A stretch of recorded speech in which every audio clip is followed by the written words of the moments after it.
I've been married for 6 years. 6 years of trust, inside jokes, and finishing each other's sentences. My wife Sarah works late. My brother Jake visits often. He's going through a rough time, she said. So I welcomed him, gave him my guest room, paid for his car repairs.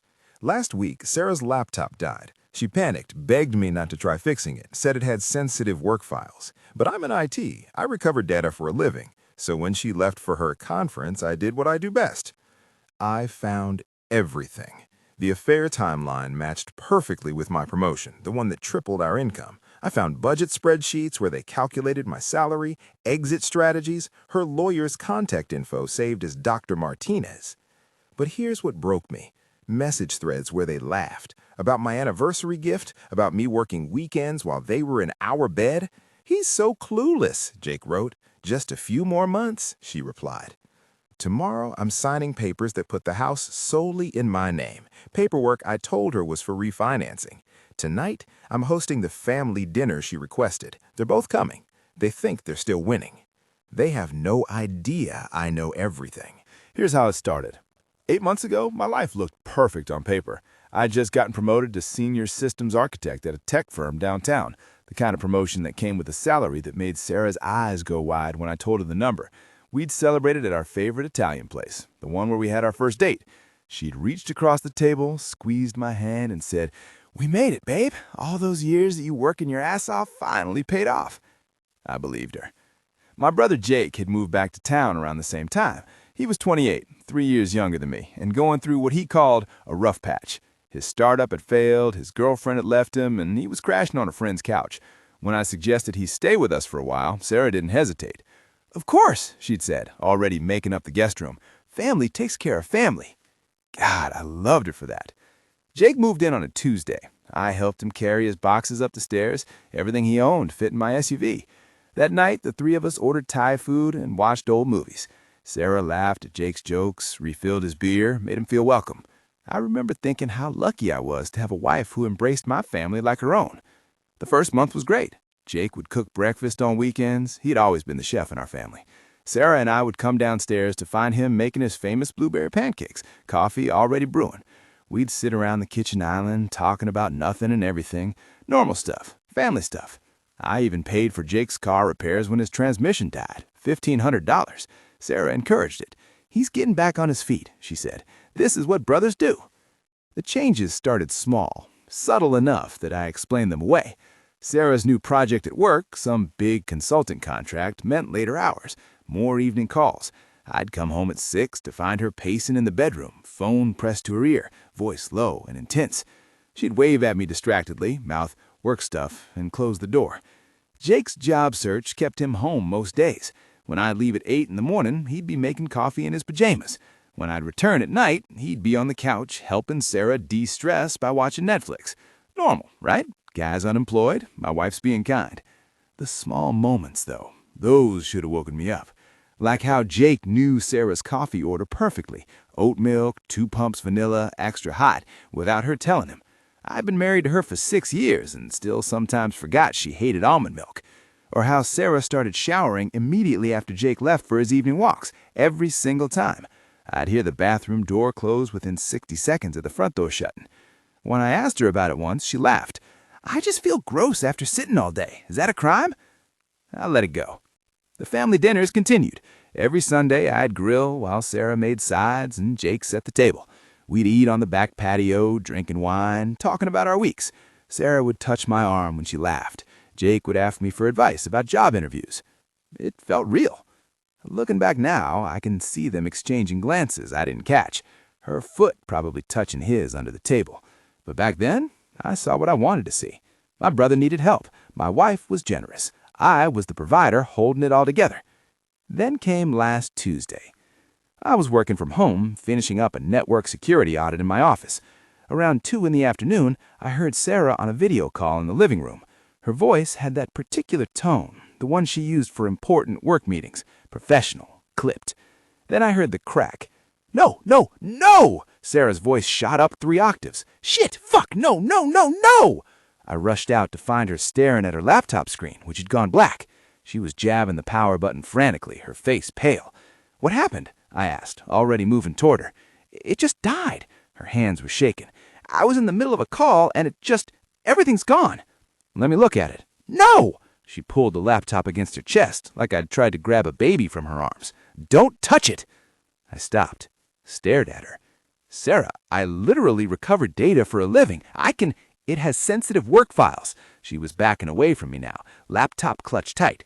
"Client information, confidential stuff. I could get fired if—" "I've had security clearance for half the Fortune 500. I think I can handle your consulting firms. If I said no."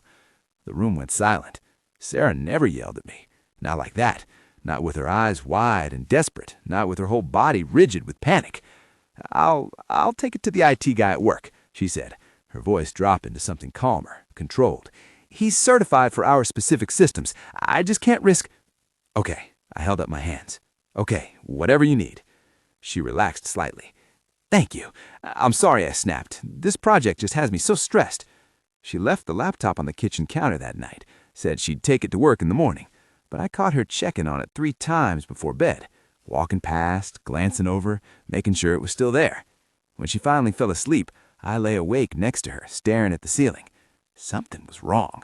The way she'd reacted, that wasn't about work files. That was fear, real, visceral fear of me seeing something. At 3 in the morning, Sarah got up to use the bathroom. The second I heard the door close, I looked at her phone on the nightstand. It was face down. She always left it face up. When she came back, she grabbed the phone immediately and took it into the bathroom with her. That's when I knew. I didn't know what I knew yet, but I knew something was there. Something she was hiding. Something on that laptop that she'd literally begged me not to access. The next morning, Sarah left for a conference upstate. 3 days. She'd mentioned it weeks ago, but suddenly I was registering details I'd ignored before. She'd packed light, too light for a work conference, and she kissed me goodbye like normal, but her eyes didn't meet mine. Jake left for a job interview an hour later. Different city, same direction. I sat in my kitchen, drinking coffee, staring at the broken laptop Sarah had left behind because she forgot it in the rush.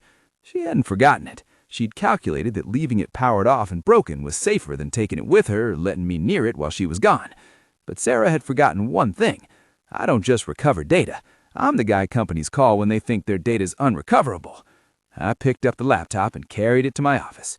It was time to do what I do best. The laptop's hard drive wasn't dead, just the display connection and power system.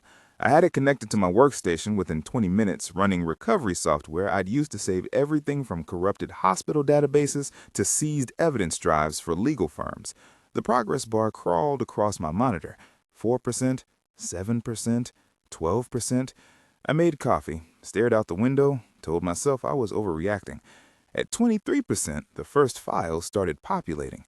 I opened her email cache first, work stuff mostly, client communications, project updates, meeting schedules. Normal. See, I was being paranoid. Sarah was just stressed about... Then I saw the folder. It was labeled personal and tucked inside her work email archive, the kind of place you'd hide something if you wanted it backed up but not obvious. Inside were exported chat logs, hundreds of them. I opened the oldest one, from 8 months ago, 2 days after my promotion party. Sarah, he's taking us to Catalina for our anniversary, rented a whole beach house. Jake, with your money now, Law. Sarah, God, I can't wait until this is over. Jake, patience, a few more months and we split everything. You're playing this perfectly. I read it 3 times, then 3 more. There had to be context I was missing. This had to be, what, a joke? They were talking about some movie plot, some hypothetical. I opened another file, this one from 6 months ago. Jake, he asked me about my therapy sessions again. Feels bad he can't come because of work. Sarah, I almost laughed in his face. We're literally using his overtime against him. Jake, the Marriott tonight? Sarah, he's got that security conference until Sunday. We have the whole house.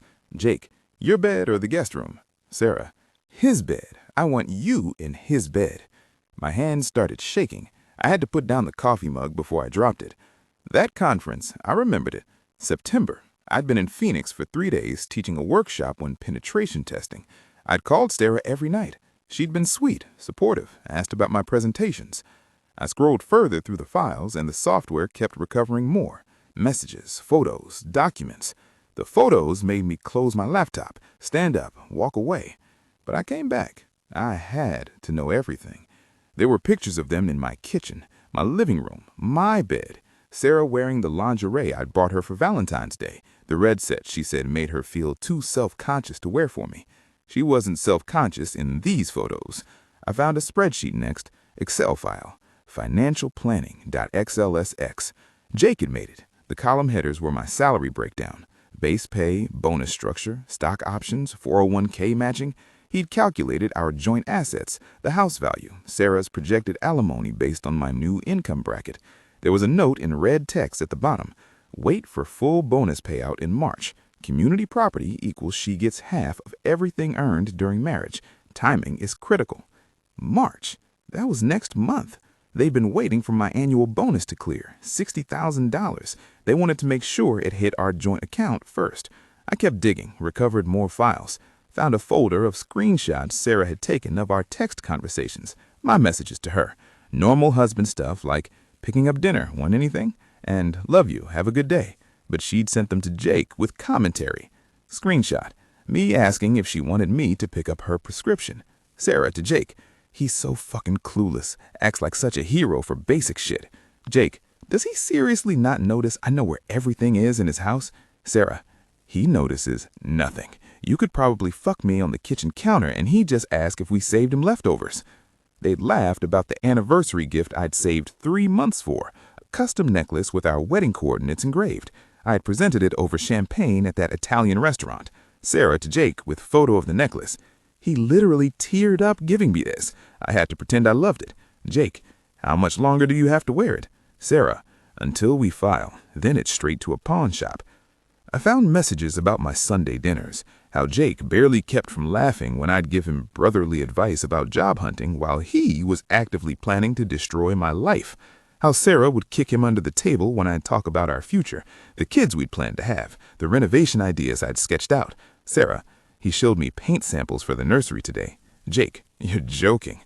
Sarah, dead serious. When we're ready to start our family, he wants to knock out the wall between the spare rooms. Jake, the spare room I'm currently staying in for free? Sarah, the irony is fucking delicious. But the worst, the absolute worst, was the voice memo. It was labeled strategysession.mp3 and dated 3 weeks ago, January 15th. I'd been at a security conference in Seattle. I plugged in my headphones and pressed play.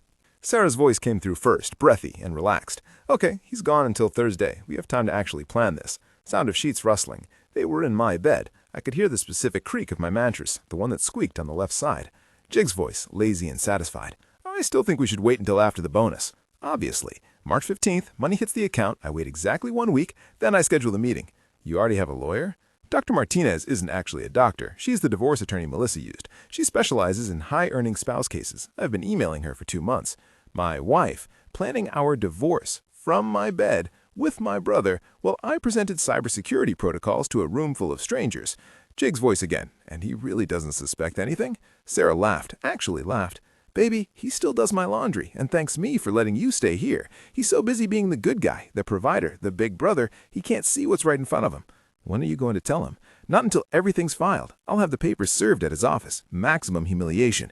He'll come home to find us gone, his accounts frozen, and a restraining order if he tries to contact either of us. Brutal. He deserves it for being so fucking blind. More sounds. Them kissing. Them doing more than kissing in my bed, on my sheets, probably on my side, because Sarah knew I always slept on the right. I stopped the recording, sat in silence. Then I kept searching files.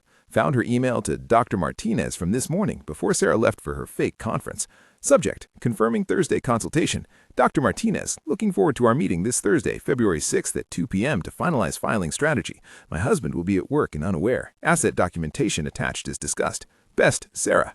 Thursday, tomorrow. Tomorrow at 2 p.m., while I'd be in the office, Sarah was meeting with a divorce attorney to finalize paperwork that would destroy everything I'd built. She'd scheduled it for when I'd be in my weekly status meeting, the one she knew I could never skip because I had to present to the executive team. She'd calculated that too.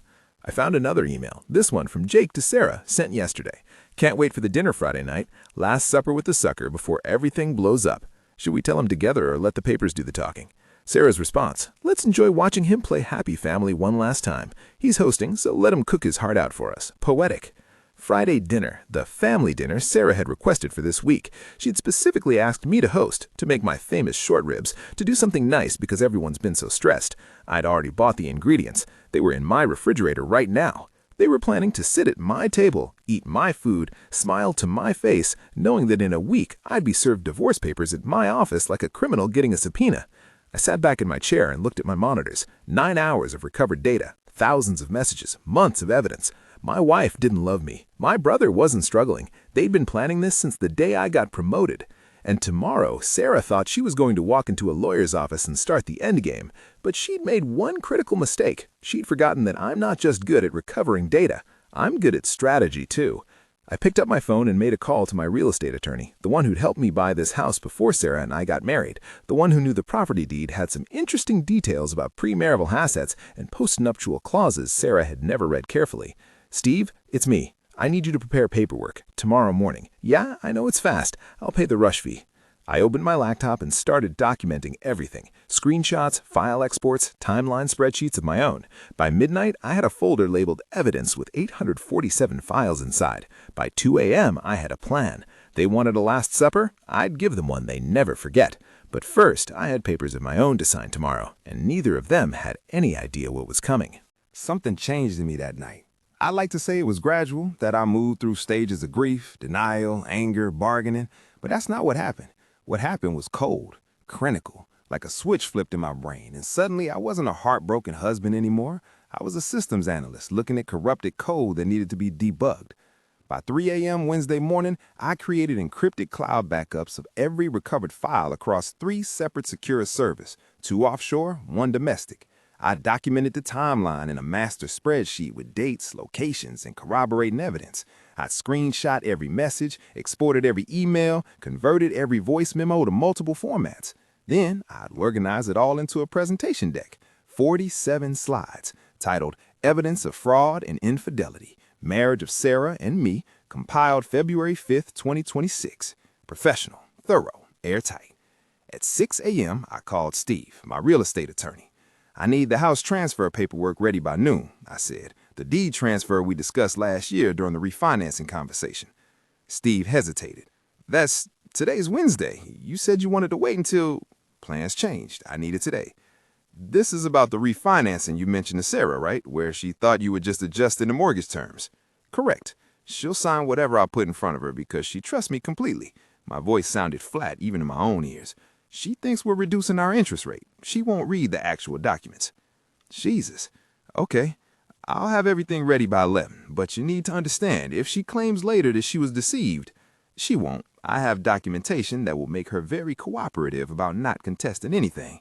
Silence on the line, then I don't want to know, do I? No, you don't. At 7 a.m., I made breakfast. Scrambled eggs, turkey bacon, wheat toast, exactly how Sarah liked it. I plated it carefully, added fresh berries, poured her coffee with oat milk and 2 pumps of vanilla syrup. When she came downstairs, hair wet from the shower, she stopped and stared. What's this? Breakfast. I smiled, kissed her cheek. She smelled like my shampoo. Thought you could use something nice after your stressful conference. Her expression softened. You're sweet. I'm sorry I've been so tense lately. You got a lot on your plate. I pulled out her chair. How was the conference? She launched into a detailed story about presentations and networking events and a keynote speaker who had been inspiring. She was good, really good. Every detail specific enough to sound real. I wondered if Jake had helped her rehearse. That sounds amazing. Hey, I finally got the refinancing paperwork from Steve. He needs us to sign today or we lose the rate lock. Oh, she took a bite of eggs. What's the new rate? Down from 6.2 to 4.8. Saves us about $1,800 a month. Her eyes lit up. Money. Always money. That's incredible. When do we sign? I told Steve we could meet him at 1. Just signatures, super quick. Perfect. I have something at 2, but that should work. Something at 2. Her meeting with Dr. Martinez, the divorce attorney, to finalize the papers that would destroy me. Great, I said. Oh, and I texted Jake last night. Thought we could grab beers this weekend. Just us guys. Been a while. Sarah's fork paused halfway to her mouth, just for a second. Then she recovered. That's nice. He'd like that. He's been through so much. I want him to know I'm there for him. You're a good brother. She reached across and squeezed my hand. Her engagement ring caught the light, the one I'd worked overtime for 3 months to afford. He's lucky to have you." I squeezed back. "We're family." At 1 p.m., we met Steve at his office. He had the papers ready in a leather portfolio, thick stack, professional tabs, sticky arrows marking signature lines. "Just need both of your signatures here, here, and here," Steve said, poker face perfect. "This consolidates the deed and adjusts the mortgage terms as discussed." Sarah barely glanced at the pages. She was checking her phone, probably a text from Jake or Dr. Martinez about her 2 p.m. meeting. She signed on autopilot, her handwriting neat and efficient. "All set," Steve said, sliding the portfolio closed. "Congratulations on the refinance." In the car, Sarah was distracted, kept checking her phone. "You okay?" I asked. "Yeah, just work stuff. This project is heating up. I'm really proud of how hard you've been working." I put my hand on her knee. She flinched, actually flinched, but covered it by shifting in the seat. "Thanks, babe." When I dropped her off at home at 1:45, she practically ran inside, had to get ready for her 2 p.m. meeting with the lawyer who'd help her take everything from me. I drove to my office and sat in the parking lot. At 2:03 p.m., I got a text from Sarah. "Running errands, home by 6, love you." Errands, right. I texted Jake. "Beer this weekend, I'm buying."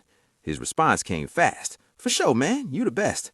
I stared at those words, "You the best," from my brother who was sleeping with my wife in my bed, who'd been mocking me for months, who'd made spreadsheets calculating how to divide my money. I typed back, "Family take care of family." That evening, I acted completely normal, made dinner, chicken stir-fried, asked Sarah about her day. She told elaborate lies about client meetings and contract negotiations. I nodded along, asked follow-up questions, pretended to care. After dinner, we watched TV on the couch. She leaned against me, scrolling her phone. I put my arm around her and felt nothing. No warmth, no anger, just cold calculation. "You seem happy lately," she said during the commercial break. "I am. Finally feel like everything is coming together, you know? Career's solid, we're in a good place financially. I feel secure about us." She looked up at me with something in her eyes. Guilt? Doubt? It vanished quickly. "I'm glad. You deserve to feel secure. We both do." Thursday, I worked from home, watched from my office window as Sarah left at 1:30, dressed up, hair done, makeup perfect, off to see Dr. Martinez again probably, finalizing the timeline for destroying my life. She came home at 4 p.m., looking satisfied, energized. That night at dinner, she brought it up. "So I was thinking we should do something special tomorrow night." "Yeah? Like what?" "Maybe a nice family dinner. You, me, Jake. I feel like we haven't all connected in a while, and I have something important I want to discuss with both of you." There it was. She was planning to announce the divorce at dinner, with Jake there for support. Probably thought she'd blindside me, have Jake ready to step in if I reacted badly, do the whole thing on her terms. I pretended to think about it. "That's a great idea. I could make those short ribs you love, really do it up nice." Her face broke into a genuine smile. "Perfect. Jake loves your short ribs. I'll text him now." I pulled out my phone and messaged Jake. "Sarah wants to do a family dinner tomorrow night. You free?" Jake, "Absolutely. What time?" 7. I'm making short ribs. Jake, "Can't wait, bro. It'll be great." I showed Sarah the exchange. She beamed. "This'll be good. Really good." "I think so too." I kissed her forehead. "Should I get wine?" "Get the expensive stuff. Let's make it memorable." Oh, it would be memorable. Friday morning, I went to the grocery store and bought everything for the dinner. Prime short ribs, fresh herbs, good wine, $200 worth. I took my time braising the meat and roasting vegetables, setting everything up perfectly. At 4 p.m., I started setting the table, 3 place settings, cloth napkins, the good china we'd gotten as wedding gifts, candles in the center. I folded the napkins the way Sarah had taught me, the fancy triangle fold she learned from some YouTube video. Placed the silverware precisely, everything perfect. Then I went to my office and printed the evidence folder. 147 pages, every message, every photo, every spreadsheet, the voice memo transcript, the lawyer emails, the timeline documentation. I 3-hole punched it and put it in a black presentation folder. On the cover, I printed a single label, "The Truth." Back in the dining room, I slid the folder under my placemat at the head of the table. My hands were steady, perfectly steady. Then they started shaking. Just once, just for 5 seconds, standing there looking at the table I'd set for 3 people. My wife, my brother, and me, knowing what was about to happen. The shaking stopped. I flexed my fingers, took a breath. The doorbell rang at 6:45. Jake, early, holding a bottle of whiskey. Brought the good stuff. He clapped me on the shoulder, walked into my house like he owned it, because in his mind, he'd already won. "Something smells incredible. Short ribs, they've been braising for 6 hours. You're a legend, man, seriously." Sarah came downstairs 10 minutes later, wearing the blue dress I'd bought her for her birthday, the one that made her look stunning. She dressed up for this, for the dinner where she planned to destroy me. "Everything looks beautiful," she said, surveying the table. "You outdid yourself. Only the best for my family." We stood there, the three of us, in my dining room. Jake poured whiskey. Sarah lit the candles. I brought out the food and set it on the table. Short ribs gleaming, vegetables perfectly roasted, everything magazine-worthy. "Should we sit?" I asked. They took their seats. Sarah at my right, Jake at my left, me at the head of the table, the black folder hidden under my placemat. Under the candlelight, they both looked relaxed, happy, ready. They had no idea what I knew. They had no idea what was coming. I picked up my wine glass and raised it. A toast to family, to truth, and to endings. They raised their glasses, smiling. "To family," Sarah echoed. "To family," Jake repeated. We drank, and I began. Jake arrived at 6:47, 3 minutes early, holding a bottle of Maker's Mark like a peace offering to a king. "Brother!" He pulled me into a hug, one of those back-slopping embraces that men do. I felt his hand pat my shoulder blade twice, the same hand that had been all over my wife. "Place looks amazing. You really went all out." "Special occasion," I said, stepping back. Sarah said she had something important to discuss. "Yeah?" His smile didn't reach his eyes. "She mentioned what?" "Nope, said it was a surprise." I gestured to the dining room. "Wanna check out the setup while I grab the wine?" He walked ahead of me, hands in his pockets, looking around my house like he was cataloging what he'd soon own. I watched him pause at the table, examine the place settings, the candles, the elaborate presentation. Damn, man, this is like restaurant quality. Learn from the best. I opened the wine. A $90 Cabernet had been saving for her anniversary. Seemed appropriate now. Mom's cooking lessons finally paid off. She'd be proud. Jake sat down at his designated seat, immediately comfortable. He'd sat here dozens of times before. Family dinners, Thanksgiving, Christmas. All those times I'd welcomed him, fed him, loved him. All those times he'd been fucking my wife. Sarah's footsteps on the stairs pulled my attention. She descended slowly, deliberately, wearing the cobalt blue dress I'd given her last April, the one that cost me a full paycheck. Her hair was styled, makeup flawless, jewelry carefully selected. She'd dressed up for this, for the night she planned to blow up my world. "Wow," Jake said, standing. "You look incredible." "Thank you." She smiled at him, held his gaze for just a fraction too long, then turned to me. "Everything smells wonderful, honey." Honey. She still called me honey. I pulled out her chair. "Only the best for tonight." We settled in. I poured wine, brought out the short ribs and sides, plated everything with care. The food looked perfect. 6 hours of braising had made the meat fall off the bone tender, the vegetables caramelized just right. "This is incredible," Sarah said after her first bite. "Seriously, this might be your best yet." "I agree, man. You've outdone yourself." Jake raised his glass. "To the chef." We clinked, drank. The wine was excellent, full-bodied, notes of blackberry and oak. Small talk started. Safe topics. Jake mentioned a promising job lead we all knew was bullshit. Sarah talked about her project deadline that didn't exist. I nodded along, asked follow-up questions, played the role of supportive husband and caring brother. 10 minutes in, I shifted gears. "Jake, whatever happened with that Marriott rewards program you mentioned? You were so excited about the points." He froze mid-chew. "What?"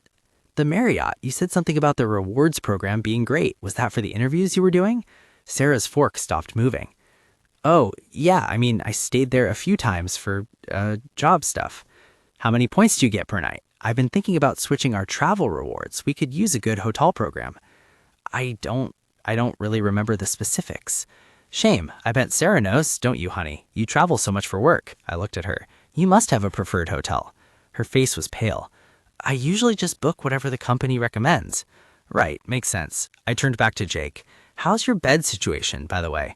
Guest room mattress holding up okay? I know you mentioned the left side squeaks." The color drained from Jake's face. Sarah set down her fork. "What are you—" "Just making conversation," I smiled. "We're family. I care about Jake's comfort in our home, in our guest room, on our guest bed." I paused. "Well, on all our beds, really." Silence. Jake and Sarah exchanged a look. Quick, panicked, desperate. The kind of look that confirmed everything, even if I hadn't already had proof. "Is something wrong with the food?" I asked. "You both stopped eating." "No, it's great." Sarah picked up her fork again, but her hand was trembling. I think I had too much coffee today. You should switch to decaf, like that oat milk vanilla latte Jake always gets you. 2 pumps, extra hot, right, Jake?" Jake stood up. I need to use the bathroom. Down the hall, but you know that already. You've been here enough. He left quickly. Sarah watched him go, then turned to me. Is everything okay? You're acting strange. Am I? I took a bite of short rib, chewed slowly, swallowed. I feel great, actually. Really secure about us, about everything. You keep saying that. Because it's true. I finally understand where we stand. Jake returned 2 minutes later, having clearly splashed water on his face. He sat down heavily, avoiding eye contact. We ate in tense silence for another 5 minutes. Every scrape of silverware on china sounded deafening. Sarah kept glancing at Jake. Jake kept staring at his plate. I kept eating calmly, savoring every bite. Finally, Sarah set down her fork and cleared her throat. So, she folded her hands on the table, I asked you both here tonight because I need to tell you something. Something important that I've been... Actually, I have something first. She blinked. What? You don't mind, do you? Since I cooked, I thought I should go first. Okay? I reached under my placemat and pulled out the black folder, set it on the table between us. Sarah stared at it. What's that? The truth. I opened the folder and began spreading pages across the table. Messages, screenshots, photos, one after another, arranged chronologically like a timeline of betrayal. The first page showed their earliest messages. Can't wait until this is over. Sarah's face went white. The second page showed the Marriott booking confirmations, 6 different nights, all nights when I'd worked late or been out of town. Jake started to stand. Sit down, I said quietly. Listen, man, sit down. He sat. I kept laying out pages, the financial spreadsheets, the anniversary gift screenshots with their mocking commentary, the voice memo transcript where they called me clueless and blind while planning my destruction from my own bed. What the fuck? Sarah whispered. What the fuck did you do? I recovered your laptop, remember? The one you begged me not to touch? Turns out it wasn't as bracked as you thought. You violated my privacy. Your privacy? You've been fucking my brother in my bed for 8 months and you're talking about privacy? Jake pushed back from the table. I'm leaving. I stood up, moved to the dining room entrance, the only way out unless he wanted to jump through the window. No, you're not. You can't keep us here. Sit down and look at what you've done. Look at all of it. I spread more pages, the lawyer emails, the divorce strategy planning, the timeline showing every lie, every therapy session, every girls' night, every work conference. Sarah was crying now, makeup running down her face. You had no right. I had every right. This is my marriage, my life, my family you destroyed. It's not what you think. It's exactly what I think. I grabbed the worst page, the transcript of them mocking my anniversary gift. You called the necklace I saved 3 months for pawning material. Jake laughed about me giving him brotherly advice while he plotted to steal my wife. We didn't mean, you did. Every word, every laugh, every calculation about my money. I pulled out the financial spreadsheet and slammed it on the table. You literally made a budget plan for how to divide my salary, waited for my bonus to clear before filing for divorce. Sarah covered her face with her hands. I'm sorry. No, you're not. You're sorry you got caught. Jake finally spoke, his voice small. What do you want? What do I want? I laughed, harsh, bitter. I want my brother back. I want my wife back. I want the last 8 months of my life back. But I can't have any of that, can I? We can explain what? The photos of you two in my kitchen, in my bed, the messages where you called me a sucker, the voice memo where you planned to serve me divorce papers at my office to maximize humiliation? Sarah's head snapped up. How did you... The voice memo was deleted. Nothing's ever really deleted. I taught you that once, remember? When you were worried about your work files, I told you even deleted data can be recovered with the right tools. The realization hit her. She'd used my own expertise against herself.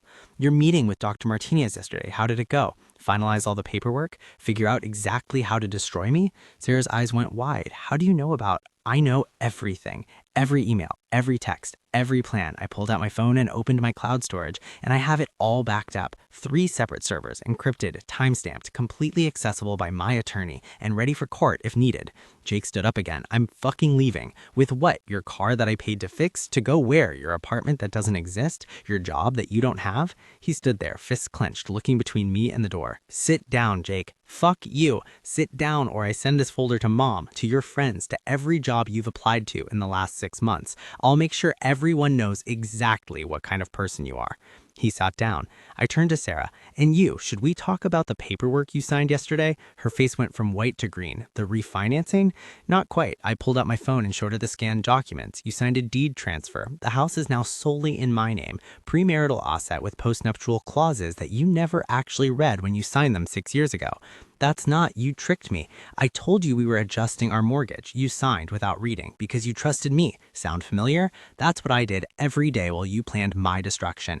I trusted you. That won't hold up in court. It will. Steve's the best real estate attorney in the state. And unlike your Dr. Martinez, he's actually going to get a call from his client. I smiled. Speaking of which, when is she expecting to hear from you? Today? Tomorrow? To start filing the papers you've been planning for months? Sarah said nothing. That call's never coming, is it? Because you can't afford her without access to my money. And funny thing about that, I moved our joint funds into a separate account this morning. Legally mine. Money I earned during the marriage. But you'll have a hell of a time proving you deserve half when I show a judge this evidence folder. You can't do this. I already did. Jake finally found his voice. You're fucking insane. This is fucking insane.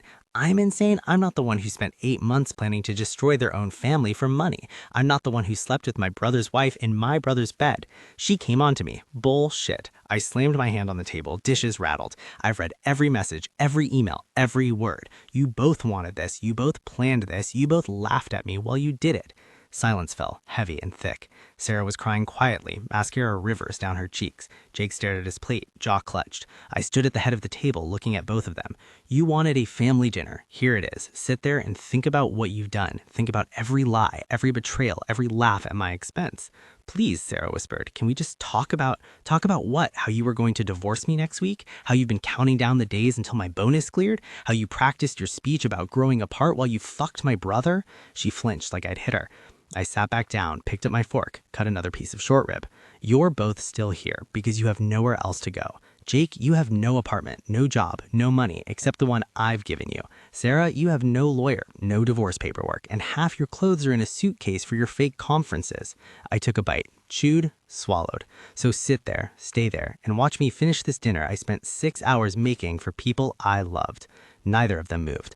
I ate slowly, deliberately. The short ribs were perfect, tender, flavorful, exactly as I'd intended. The vegetables were caramelized beautifully. The wine paired excellently. They sat in silence, crying or seething or both, while I enjoyed every single bite. When I finished, I set down my fork and wiped my mouth with the cloth napkin. You can go now, both of you. Pack your things and get out of my house. It's nighttime, Sarah said weakly. Where are we supposed to?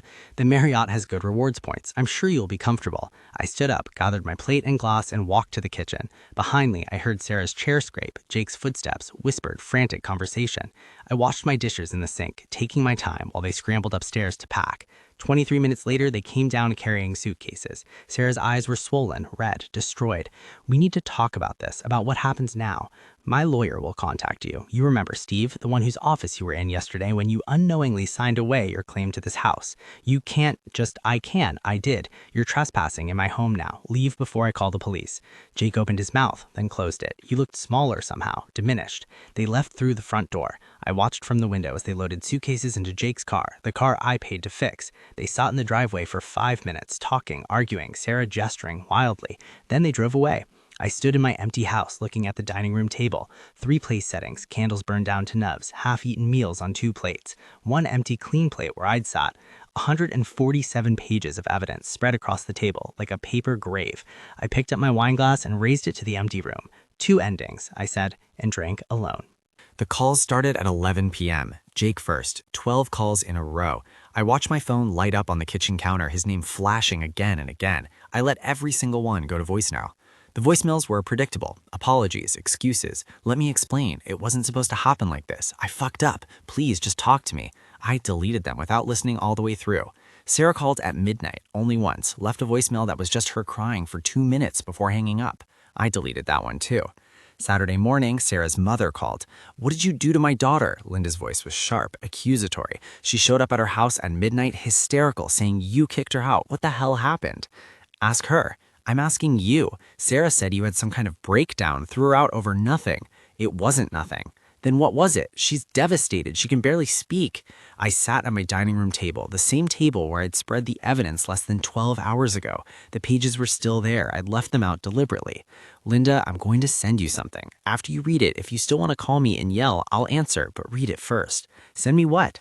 I photographed 5 pages, the worst ones. The messages where Sarah and Jake mocked me, the financial planning spreadsheet, the voice memo transcript. I texted them to Linda and her husband Mark. Read those, then call me back if you want. Linda hung up without responding. She never called back. Neither did Mark.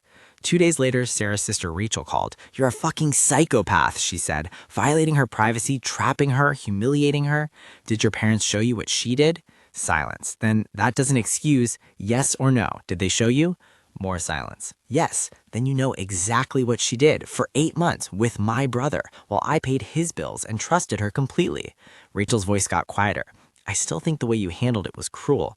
You're right, I should have let her serve me divorce papers at my office like she planned. Let her take half of everything while she ran off with Jake. That would have been much kinder to me." She hung up.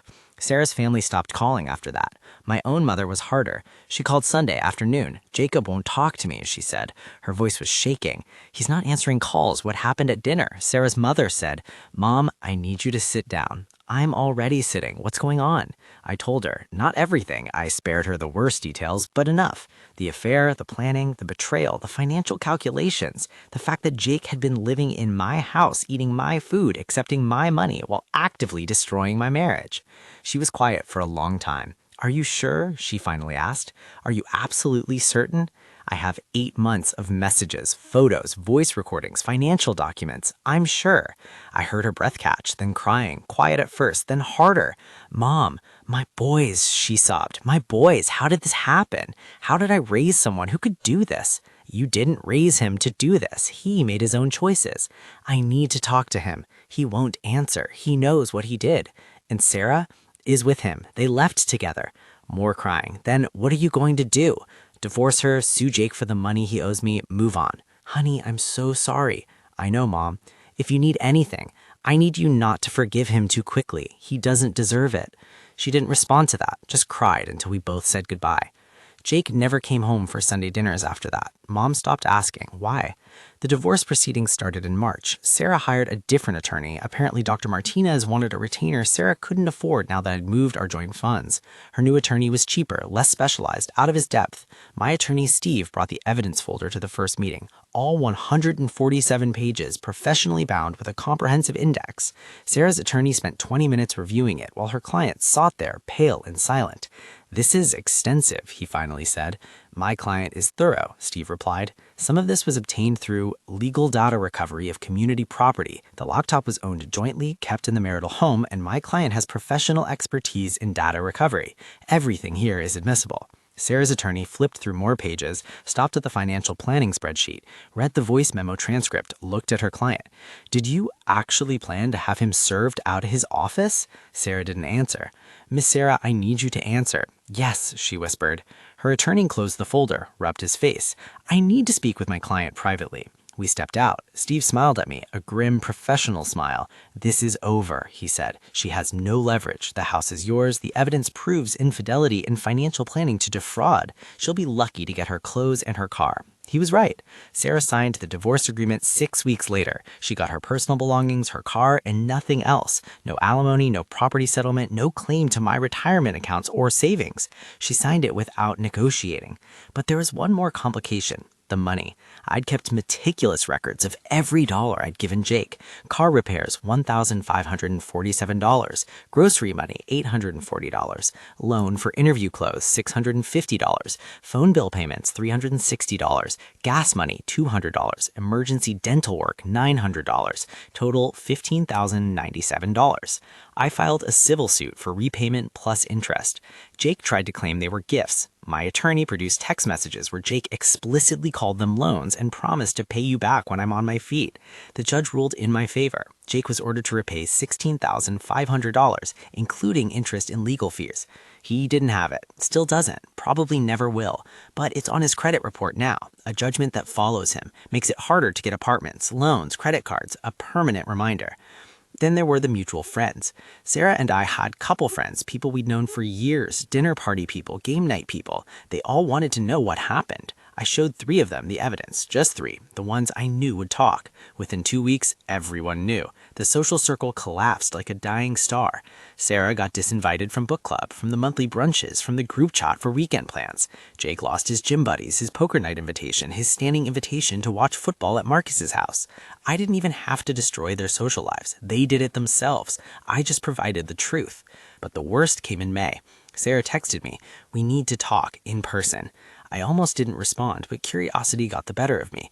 We met at a coffee shop, neutral territory. She looked terrible, thinner, dark circles under her eyes, wearing clothes I didn't recognize. She sat down across from me and didn't say anything for a full minute. "I'm pregnant," she finally said. The coffee shop noise faded out. I just stared at her. "How far along?" 3 months. I did the math. December, right in the middle of everything. "Congratulations," I said flatly. "I don't know whose it is." And there was the final humiliation. She'd been sleeping with both of us, didn't know which of us had fathered the child she was carrying. "Then get a paternity test. I want you to pay for half of everything, medical bills, prenatal care." "No." "What?" "Get a paternity test. If it's mine, we'll discuss it. If it's Jake's, that's between you and him." Her hands were shaking. "I can't afford." "That's not my problem anymore." "Are you seriously going to abandon a child that might be yours?" "I'm going to wait for scientific proof before I assume financial responsibility. That seems reasonable given your track record with honesty." She started crying. "I don't have the money for a test." "Then ask Jake. He doesn't have money either. We're barely surviving. Should have thought about that before you planned to take half of mine." I left her sitting there, didn't look back. 3 weeks later, my attorney received paternity test results. Jake's. Sarah had managed to scrape together money for the test somehow, probably hoping it would be mine, that she could leverage it for money. It wasn't. I forwarded the results to my mother without comment. She called Jake once. I don't know what was said, but afterwards she changed her will. Jake's inheritance, gone. His portion would go to his child when they turned 18. Sarah and Jake would get nothing. My own father's side of the family just owned Jake completely. Uncle Tom, Aunt Lisa, our cousins, all of them.